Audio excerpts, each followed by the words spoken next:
که علما نه وي علما دا قرآن به چا را رسو د پاک پیغمبر ورکه دا حدیث به چا را رسول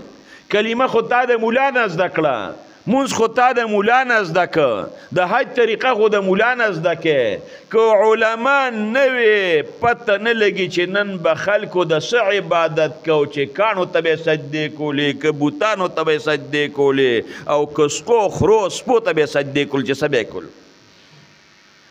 چې خلک به دهریانو که خلک بسو